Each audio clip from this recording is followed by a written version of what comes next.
ان سے پوچھو, وہ قرآن حدیث کے مطابق کچھ اور بتا رہا ہوگا, ان سے پوچھو.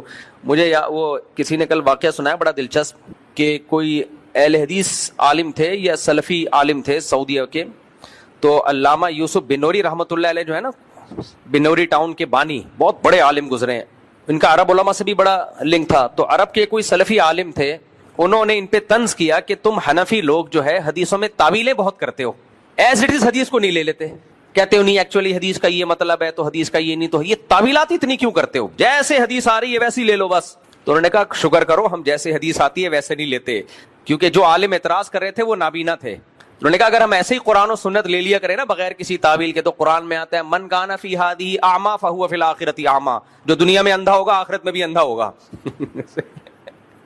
کیا خیال ہے, اب ایسے ہی لیا جا سکتا ہے اس آیت کو, اب اس آیت کو ایسے ہی لیا جا سکتا ہے. قرآن کہنا ہے من کان فی ہذہ اعمی, جو اس دنیا میں اندھا ہے, فہو فی الآخرۃ اعمی, آخرت میں بھی کیا ہوگا, اندھا ہوگا. تو وہ ہنسنے لگے. خیر ظاہر ہے تعویل کی جائے گی کہ یہاں اندھے سے مراد جو دلائل سے اندھا ہو. کیوں بھائی, اللہ بلا وجہ نابینا لوگوں کو تھوڑی آخرت میں اندھا اٹھائے گا, ایک تو دنیا میں بھی آزمائش آخرت میں بھی آزمائش.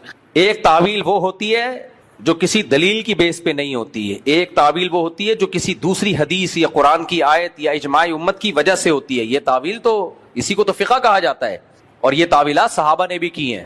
ایک صحابیہ کہ شوہر نے ان کو 3 طلاقیں دیں, نبی نے حکم دیا عدت اپنے شوہر کے گھر میں نہ گزاریں. حضرت عمر نے جب قانون بنایا اپنے دور خلافت میں, یہ بخاری مسلم کی حدیث ہے, تو حکم یہ دیا کہ جب عورت کو طلاق ہوگی, چاہے 1 طلاق ہو یا 3 طلاقیں ہوں, عورت عدت شوہر کے گھر ہی گزارے گی, اور نان نفقہ بھی کس کے ذمہ ہوگا, شوہر کے ذمہ.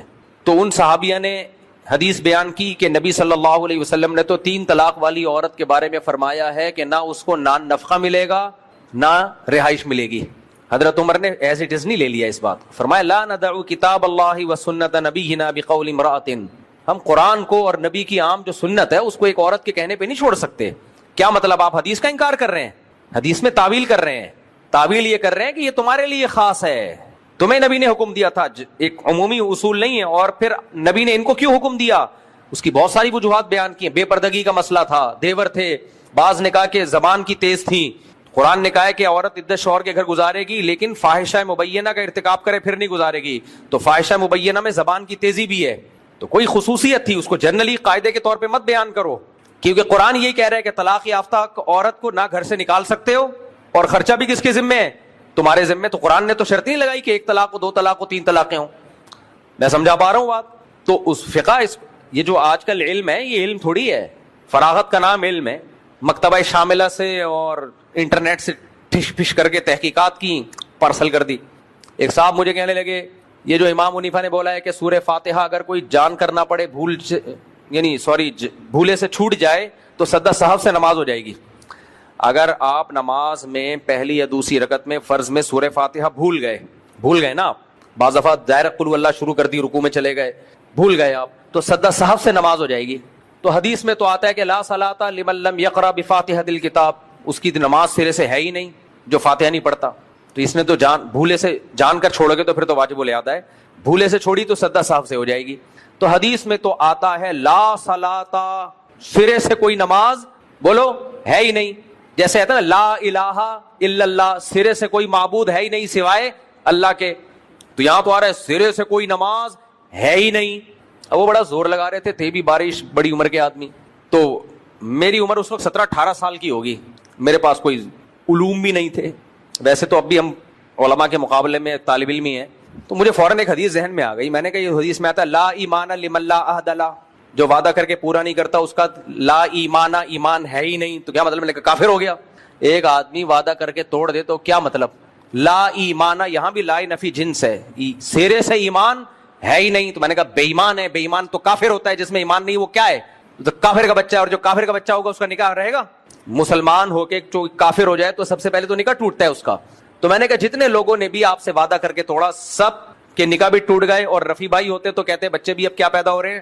کسی شخص نے شادی کے بعد وعدہ کیا, سب سے پہلے تو بیوی سے کیے ہوئے وعدے توڑتا ہے. وہ بیوی سے کیا کیا پہلے وعدے کیے ہوتے ہیں, میں یہ بھی کروں گا, میں یہ بھی کروں گا, میں یوں بھی کروں گا, آسمان سے تارے بھی توڑ کے لاؤں گا. جب شادی ہو جاتی ہے جب بھاڑ میں جا کیا کروں گا, کون سا وعدہ, کیڑی دیکھ. تو وعدہ معاہدہ توڑتے ہی کافر ہو گیا. لا ایمانا, ایمان سرے سے ہے ہی نہیں. جب ایمان سرے سے نہیں ہے تو کافر ہو گیا نا, کافر ہو گئے تو نکاح ٹوٹ گیا, اب جو پیدا ہو رہے ہیں وہ سارے کیا ہو رہے ہیں. تو یہ تو میں نے کہا بہت لمبا سیٹ اپ چلا جائے گا. تو امام حنیفہ کا شکریہ ادا کر لو, انہوں نے بول دیا کہ یہاں یہ کمال جنس کی نفی ہے. جیسے لا ایمان لمن لا عہد لہ کا مطلب ہے کامل درجے کا ایمان نہیں ہے, تو ایسے ہی لا صلاۃ جو اس کی نماز نہیں ہے, جو فاتحہ نہیں پڑھتا تو کامل درجے کی نماز نہیں ہے, نماز میں نقص پیدا ہو گیا, تبھی تو سدا صاحب کروا رہے ہیں اس کو. اگر وہ سدا صاحب کا بھی نہ کہتے پھر اعتراض کرتے. اب یہ ایک سوال پیدا ہوگا کہ اس کی دلیل کیا ہے کہ یہاں کامل نماز مراد ہے, کمال صلاۃ کی نفی ہے, سرے سے نماز کی نفی نہیں ہے. اس کی دلیل ہے کہ قرآن متواتر ہے اور قرآن نے مطلق قرات کا حکم دیا ہے, فقرؤوا ما تیسر منہ. تو اس لیے امام صاحب کہتے ہیں رکنیت جو ثابت ہوگی وہ قرآن سے, وہ ہے مطلق قرات. کہیں سے بھی قرآن پڑھ لو رکن ادا ہو گیا. آگے سورہ فاتحہ نہیں پڑھو گے تو نقص پیدا ہوگا نماز میں, عیب پیدا ہوگا. اور جب نماز میں عیب پیدا ہوتا ہے تو اس کی تلافی کس سے ہوتی ہے؟ سدا صاحب سے ہوتی ہے. میں نے کہا تو بہت ہی بیلنس رائے ہے, خاندانی رائے ہے. ان خاندانی رائے کی کو سمجھنے کے لیے کھوپڑی بھی کیا ہونی چاہیے. اور اگر آپ اس رائے سے اتفاق نہیں کرتے, طنز تو مت کرو, طنز تو مت کرو. اور میری اور آپ کی حیثیت کیا ہے کہ ہم رائے سے اتفاق نہ کریں؟ ہمارا علم کیا ہے ائمہ مجتہدین کے مقابلے میں. خیر بات کو میں اب جلدی سے سمیٹ کے لا رہا ہوں جو میں ٹاپک لے کے چلا تھا. ہاں یہ تو ایک بیچ میں بات آ گئی تھی نا, یہ ہمارے دینی مدارس میں آج کل اردو شروحات آ گئی ہیں اور بیڑا طلبہ کا غرق ہو گیا. ہم پہ پابندی تھی اردو شروحات دیکھنے پر, سمجھ میں آ رہا ہے نہیں آ رہا ہے یہی پڑھنی ہے جو کتاب عربی میں ہے. اور پھر طریقہ یہ تھا کہ رات کو آپ اس کا مطالعہ کریں, اس کتاب کا, اس کا خود سمجھیں آپ اس کو کیا لکھا ہوا ہے اس میں. ابھی سمجھ میں نہیں آ رہا کوئی بات نہیں, آ جائے گا. تو اس میں سمجھ کے آپ یہ دیکھ لیں کہ کون سی چیز ایسی ہے جو آپ کے خود سمجھ میں آ گئی ہے اور کون سی چیز ایسی ہے جو ناممکن ہے سمجھ میں آنا. بہت محنت کر لی نہیں آ رہی. تو پھر صبح جب کلاس ہوتی تھی تو بجائے استاذ پڑھانے کے پھر ہم استاذ کو پڑھانا, دیکھنے میں ایسا ہی لگتا تھا جیسے طالب علم استاذ کو پڑھا رہا ہے, تو ہم پھر لیکچر پورا تیار کر کے ڈیلیور کرتے تھے. ٹیچر کا کام یہ ہوتا تھا کہ اگر کوئی غلطی ہو رہی ہے تو اس کی اصلاح کر دیں, اور جو بات ایسی ہے جو ان کو پتہ ہے ان کی سمجھ میں نہیں آ رہی وہ اس کو ایکسپلین کر دیں, بس ختم, چلو بھائی آگے چلو. یہ اس طرح سے چلتا ہے. یہی طریقہ نیچرل ہے علم حاصل کرنے کا. اور یہ جو آج کل طریقے مارکیٹ میں آئے ہوئے ہیں کہ استاذ بول رہا ہے اور آپ بیٹھ کے کاپیوں کی کاپیاں بھرے چلے جا رہے ہیں, بھرے چلے جا رہے ہیں. بھائی کاپی پہ لکھنے کی کیا ضرورت ہے, کتاب میں لکھا ہوا ہے نا. یہ کتاب کیوں چھپی ہے, اس میں لکھا ہوا ہے کہ نہیں لکھا ہوا. وہ ایک بچہ گاؤں سے آیا, شہر میں مدرسے میں پڑھا, تو پڑھتا نہیں تھا, وہ لکھنے پہ فوکس کیا ہوا تھا. جو استاذ پڑھا رہے ہیں فی الحال لکھو اس کو, تاکہ علم کو کتاب میں, علم کے سمندر کو کتاب میں بند کیا جا سکے. تو صفحات کے صفحات کالے کر دیے اس نے, بوری میں ڈال کے لے گیا اپنے گاؤں. اب جو بھی کوئی پوچھنے کے لیے آتا کیا پڑھا, کہہ رہا سارا بوری میں ہے. جو میرا علم کہاں ہے. ایک دن بکریاں آ کے بوری کھا گئی. پھر لوگ کوئی مسئلہ پوچھتے, یار یہ کوئی وراثت کا مسئلہ بتاؤ, کہتا ہے بکری کے پیٹ میں. تو علم کی صلاحیت بڑھانی چاہیے, استعداد. کتابیں دنیا میں بھری ہوئی ہیں, بھری ہوئی ہیں, پڑھتے رہو. ڈاکٹروں میں بھی وہ ڈاکٹر کامیاب ہوتے ہیں جو ریسرچ میں گھسے رہتے ہیں, اپڈیٹ رکھتے ہیں اپنے آپ کو. حکیموں میں بھی وہ کامیاب ہوتے ہیں جو اپنے آپ کو اپڈیٹ رکھتے ہیں. تو اسی طرح علماء میں بھی وہی کامیاب ہوتے ہیں جو اپڈیٹ رکھتے ہیں اپنے آپ کو. تو یہ طریقہ ہے اصل میں علم حاصل کرنے کا. کچھ چیزیں رٹا لگانے کی ہوتی ہیں وہ ٹھیک ہے, اس کے بعد سب کو رٹا وٹا نہیں ہے, بس کتاب سمجھنے کی صلاحیت ہونی چاہیے انسان میں. خیر, تو میں جو قرآن کی آیت کی مثال دے رہا تھا کہ نبی صلی اللہ علیہ وسلم پہ میں وہ بتا رہا تھا نا کہ جیسے ہمارے استاذ ایک دفعہ ہمیں بتاتے تھے تو ہمیں پتا دوبارہ ریپیٹ نہیں ہوگا, تو بس اس کو کیچ کرو, پکڑو اس کو. تو پکڑ لیتے تھے الحمدللہ. تو آپ سوچو ہم پہ اتنا بوجھ ہوتا تھا, سید الانبیاء صلی اللہ علیہ وسلم پہ جب وحی نازل ہوتی تھی تو آپ پہ کتنا بوجھ ہوتا ہوگا کہ جبریل اس آیت کو پڑھ رہے ہیں اور میں نے ایز اٹ از امت میں یہ اللہ کا پیغام پہنچانا ہے, اور اپنے الفاظ میں نہیں پہنچانا کہ مجھے یہ اجازت ہو اپنے الفاظ میں اللہ کا پیغام پہنچا دوں. الفاظ بھی وہی ہوں گے جو اوپر سے نازل ہوئے ہیں, اس میں ایک حرف بھی مجھے تبدیل کرنے کی اجازت نہیں ہے. مشرکین مکہ کہتے تھے نا آپ قرآن میں تھوڑی سی چینجنگ کر لیں, کچھ ہماری کچھ آپ کی مرضی کی, تو قرآن نے اس کو بھی نازل کیا, اس آیت کو بھی. قل ما یکون لی ان ابدلہ من تلقاء نفسی, اے نبی ان سے کہہ دیجئے میرے اندر یہ طاقت ہی نہیں ہے کہ میں اس میں اپنی طرف سے کوئی تبدیلی کر لوں, یہ اتھارٹی میرے پاس ہے ہی نہیں. انی اخاف ان عصیت ربی عذاب یوم عظیم, اگر میں نے اپنے رب کی نافرمانی کی اور اللہ کا پیغام پہنچانے میں کوئی کوتاہی کی, مجھے اللہ کے عذاب کا ڈر ہے. تو آپ پہ کتنا بوجھ ہوتا ہوگا. تو اب سورہ قیامہ نازل ہو رہی ہے, اس میں قیامت کی ہولناکیاں, لیکن اللہ نے ٹاپک بیچ میں چینج کر دیا. لا تحرک بہ لسانک, اے محمد صلی اللہ علیہ وسلم آپ اپنی زبان کو حرکت مت دیں. جبریل جب آیتیں لے کے آتے آپ اپنی زبان سے اس کو فوراً ریپیٹ کر رہے ہوتے تھے, فوراً کی کوئی لفظ نہ رہ جائے.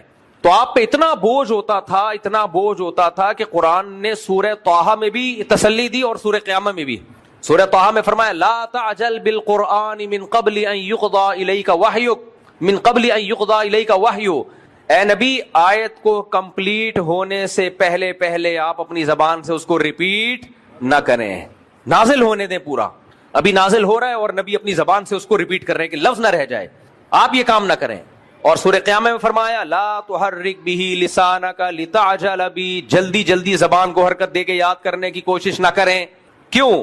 ما انزلنا علیک القرآن لتشقى, ہم نے قرآن آپ پر اس لیے نازل نہیں کیا کہ آپ کو ہم مشکل میں ڈال دیں, اس لیے تھوڑی نازل کیا ہے.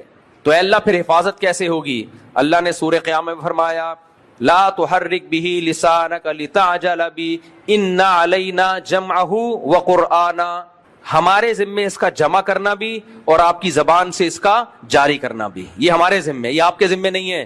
ثم ان علینا بیانا, پھر ہمارے ہی ذمے ہے اس کو آپ کی زبان سے ایکسپلین کروانا, بیان کروانا. بیان الگ چیز ہے, تلاوت الگ چیز ہے.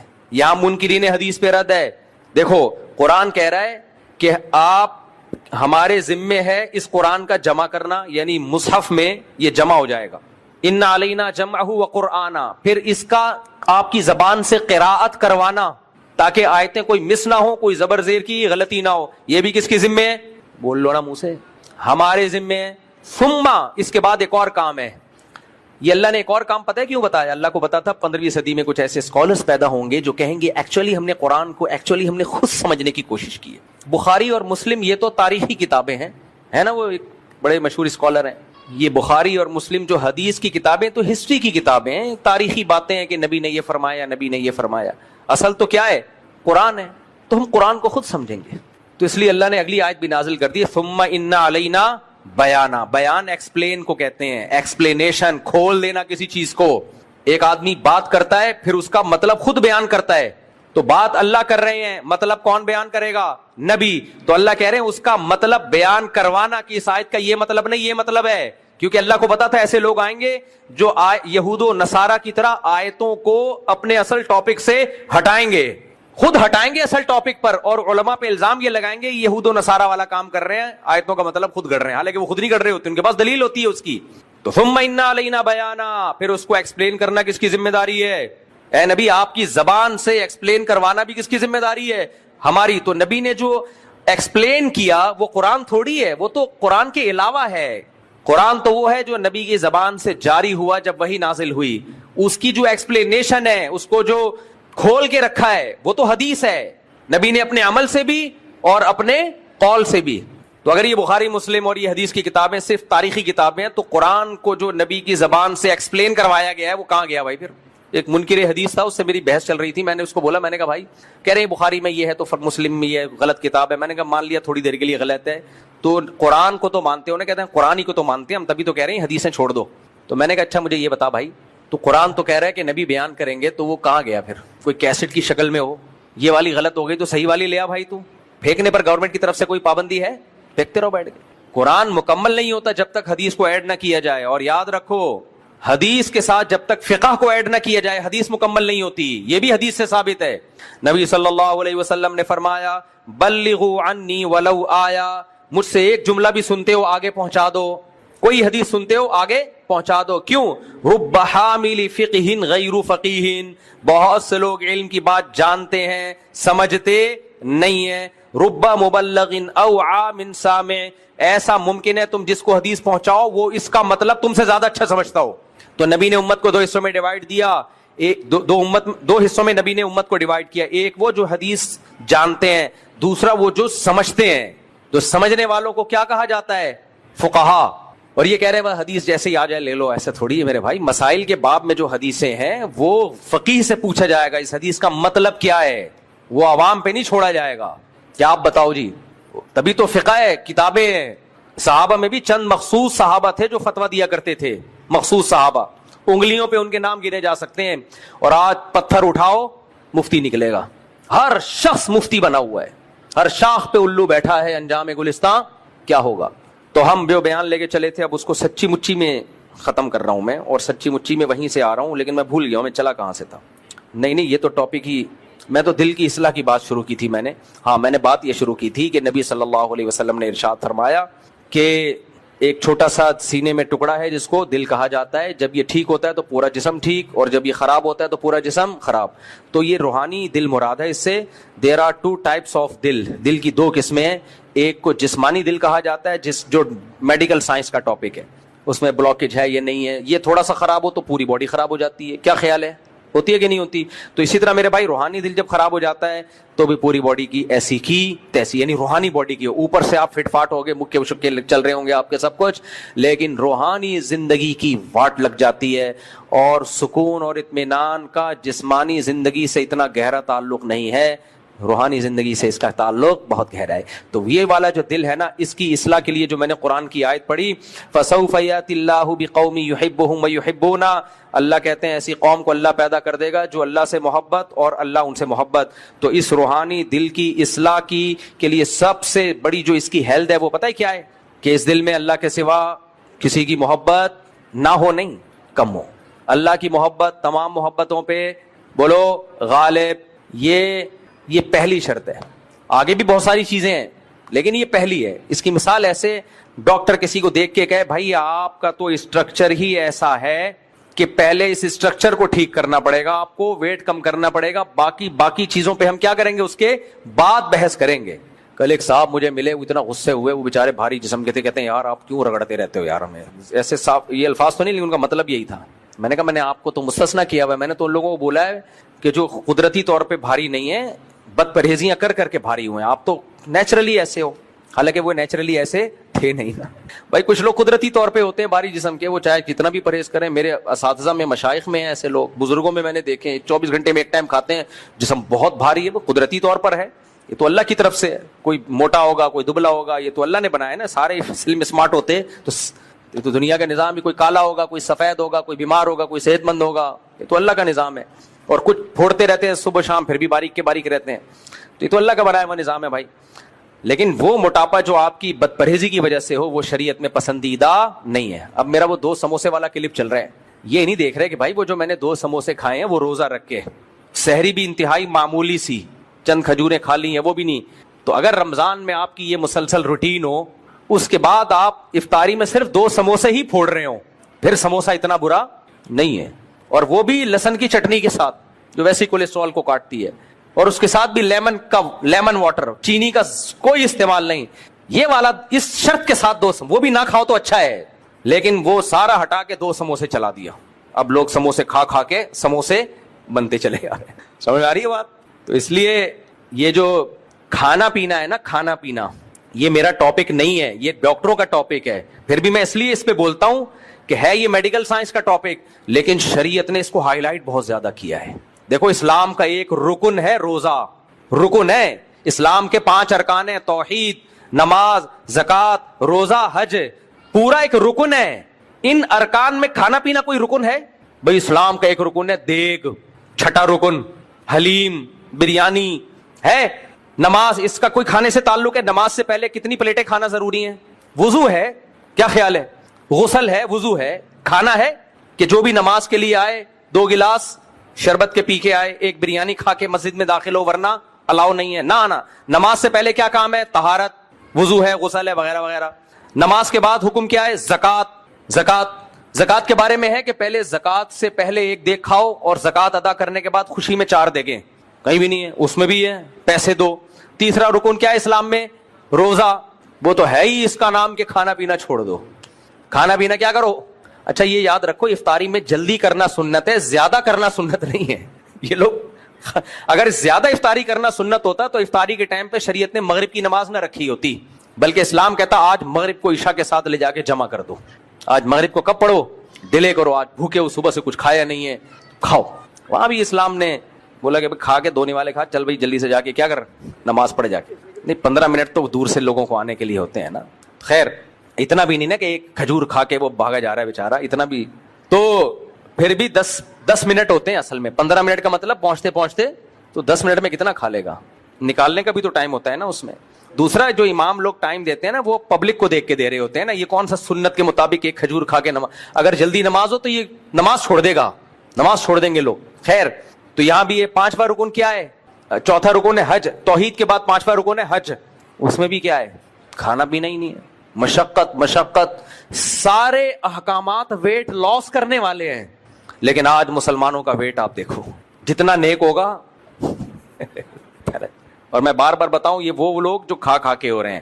اس سے بزرگان دین یا نیک لوگ مراد نہیں ہے. میں نے بتایا صحابہ میں بھی بھاری جسم کے لوگ تھے, تو اس لیے میں اس پہ اتنا بولتا ہوں سموسے پکوڑوں کے خلاف اور یہ جو میٹھے کے خلاف, اور اس لیے کہ یہ ہمارے مذہب کا حصہ ہے. بار بار بخاری کی حدیث سناتا ہوں, اللہ کرے سمجھ میں آ جائے.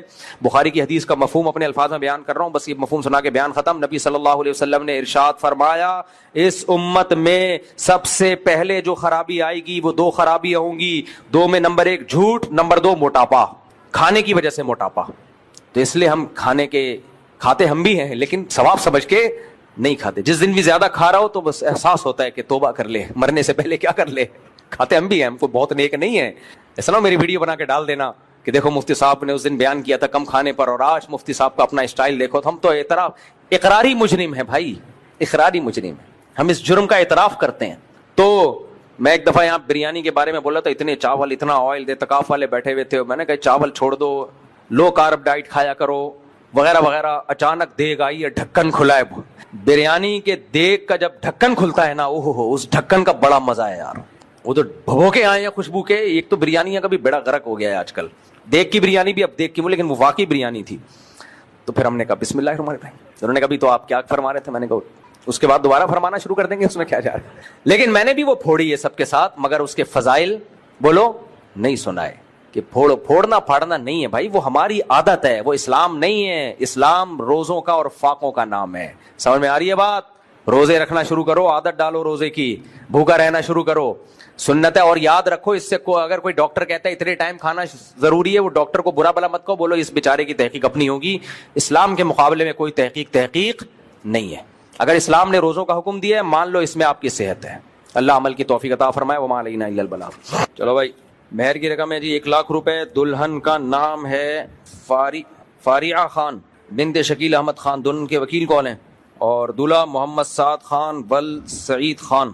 آپ ہیں جناب, آپ نے اجازت, آپ وکیل ہیں نا, آپ نے اجازت دی ہے کہ میں فاریعہ خان بنت شکیل احمد خان کا نکاح محمد سعد خان بل سعید خان سے 1,00,000 روپے مہر میں کروں. اجازت ہے جی؟ الحمدللہ نحمده ونستعینه ونستغفره ونؤمن به ونتوکل علیہ ونعوذ باللہ من شرور انفسنا ومن سیئات اعمالنا من یهده اللہ فلا مضل له ومن یضلله فلا هادی له ونشهد ان لا الہ الا اللہ وحدہ لا شریک له ونشهد ان سیدنا وحبیبنا وشفیعنا وسندنا محمدا عبده ورسولہ صلی اللہ تعالی علیہ وعلى آلہ واصحابہ وبارک وسلم تسلیما کثیرا کثیرا. اما بعد فاعوذ باللہ من الشیطان الرجیم. بسم اللہ الرحمن الرحیم. یا ایھا الناس اتقوا ربکم الذی خلقکم من نفس واحدۃ وخلق منها زوجها وبث منهما رجالا كثيرا ونساء واتقوا الله الذي تساءلون به والارحام ان الله كان عليكم رقيبا. وقال تعالى يا ايها الذين آمنوا اتقوا الله وقولوا قولا سديدا يصلح لكم اعمالكم ويغفر لكم ذنوبكم ومن يطع الله ورسوله فقد فاز فوزا عظيما. وقال النبي صلى الله عليه وسلم النكاح من سنتي وقال فمن رغب عن سنتي فليس مني. وقال النبي صلى الله عليه وسلم تزوجوا الودود الولود فإني مباهي بكم الأمم. وقال النبي صلى الله عليه وسلم تزوجوا ولا تكونوا كرهبان النصارى. جناب محمد سعد خان بل سعید خان, میں نے 1,00,000 روپے مہر میں آپ کا نکاح فاریعہ خان بنت شکیل احمد خان سے کیا. آپ نے اس نکاح کو قبول کیا؟ جزاک اللہ. دعا کریں اللہ برکت دے. الحمدللہ رب العالمین والعاقبۃ للمتقین والصلاۃ والسلام علی رسولہ الکریم وعلی آلہ وصحبہ اجمعین. اے اللہ اس نکاح کو اپنے دربار میں قبول فرما. اس نکاح کی برکتیں زوجین کو تادم حیات نصیب فرما. آپس کے اختلاف و انتشار سے, لڑائی جھگڑوں سے, ہر قسم کے شر فساد سے اللہ ان دونوں کی ہمیشہ کے لیے حفاظت فرما. اے اللہ اس نکاح کو دونوں کے خاندانوں میں جوڑ کا, محبتوں کا ذریعہ بنا. دونوں کے خاندانوں میں خیر اور برکتوں کا ذریعہ بنا. جس کی جو جائز مراد ہو اللہ اس کی مراد کو پورا فرما. ربنا آتنا فی الدنیا حسنۃ وفی الآخرۃ حسنۃ وقنا عذاب النار. صلی اللہ تعالی علی خیر خلقہ محمد وعلی آلہ وصحبہ اجمعین. اللہ تعالیٰ بہت مبارک کرے میرے بھائی. میں یونیورسٹی کا طالب علم ہوں. میری ایک جگہ بات چل رہی ہے رشتے کی. میں اس کو اسکول سے پسند کرتا ہوں. میں نے اپنے آپ کے والدین نے اسکول بھیجا اس لیے تھا آپ کو, میں نے فوراً اپنے والدین کو بتا دیا تھا اپنی پسند کا 3 سال پہلے. اب 3 سال سے بات چل رہی ہے, میں نے کہا کہ کہتا ہوں تو ہمارے والدین کہتے ہیں پڑھائی کے بعد جب اچھی جاب لگ جائے, میں پڑھائی کے ساتھ پارٹ ٹائم جاب بھی کرتا ہوں. میرا سوال یہ تھا کہ میں چھپ کر نکاح کر سکتا ہوں اور جب سب ہو جائے تو پھر دوبارہ سے نکاح کر سکتا ہوں؟ اور اگر لڑکا لڑکی سے بولے نکاح قبول کرے اور اس نے ہاں کر دیا, قبول ہے بول دیا, تو ایسے میں نکاح ہو جائے گا وٹنس وداؤٹ؟ کیا ایک ہی محفل میں ہونا ضروری ہے؟ یہ جو چھپ کے نکاح ہے نا, لڑکی کے لیے ٹھیک نہیں ہے. آپ جب جاب کر رہے ہیں, آپ کما رہے ہو, اگر آپ سمجھتے ہو کہ اس میں ایک بیوی کو کھلا سکتے ہو تو شادی تو آپ کے لیے جائز ہے. ماں باپ سے اس میں اجازت لازمی نہیں ہے. اپنے خرچے پہ کر رہے ہو, الگ گھر لے کے دے رہے ہو تو پھر اجازت ضروری نہیں ہے. ماں باپ کو روکنے کا رائٹ ہی نہیں ہے. لیکن مسئلہ یہ ہے کہ لڑکی کے لیے چھپ کے نکاح کرنے میں بہت زیادہ نقصانات ہیں. جتنے کیسز میرے پاس آئے ہیں 99% میں لڑکی سے چھپ کے نکاح کیا جاتا ہے, اس کو استعمال کیا جاتا ہے, اس کے بعد دل بھر جاتا ہے اس سے, پھر وہ بور لگنے لگتی ہے, پھر ٹوپی ڈرامے شروع کر دیتا ہے, لڑکیوں کی زندگی کا بیڑا غرق ہو جاتا ہے. تو آپ چھپن چھپائی نہ کھیلو. آپ جس لڑکی کے والدین راضی ہوں وہاں شادی کر لو. پھر سارے 10 انگلیاں گھی میں کسی کی نہیں ہوتی. سمجھ آ رہی بات؟ کہ شادی بھی ہو جائے اور جہاں چاہ رہے وہاں بھی ہو جائے تو کوئی بات نہیں. فی الحال آپ کے پاس گنجائش ہے, جو راضی ہوں ان سے کر لو شادی. لیکن لڑکی کے ماں باپ کا, خاص طور پہ باپ کا راضی ہونا یہ بہت ضروری ہے. اس کے باپ کی مرضی کے بغیر نہیں کی جائے گی شادی لڑکی سے. اس کے سائیڈ ایفیکٹ بہت زیادہ ہیں. ہاں لڑکی عمر زیادہ ہو, طلاق یافتہ ہو, بیوہ ہو, اپنا خود اچھے برے کا فیصلہ کر سکتی ہو, وہ ایک الگ بات ہے. میں بات کر رہا ہوں کم عمر لڑکیوں کی. یار میں نے بہت سارے سوالات تھے, بڑے خاندانی تھے, میں نے پڑھے تو اتنے خاندانی سوال تھے, میں نے کہا ان کے تو جواب آنے چاہیے. مفتی صاحب سوال آہستہ پڑھیے گا. آہستہ لکھا ہوا بھی اتنا آہستہ ہے, اتنا ہلکا ہلکا لکھا ہوا ہے, پتہ ہی نہیں چل رہا کیا لکھا ہوا ہے. گلاس دفتر سے لے کر آؤ ہے, پھر بھی پڑھ لیتا ہوں آہستہ پڑھی.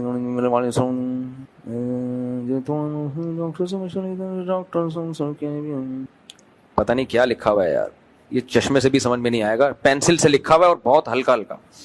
15 سال شادی کو ہو گئے, اولاد نہیں ہے, دعا فرمائے. دل سے دعا ہے جی اللہ نیک صاحب. ابے یہ کون سا کس کا اٹھا کے لے آیا چشمہ؟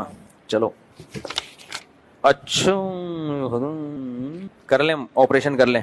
سوال کی اجازت نہیں دی انہوں نے نا پڑھنے کی.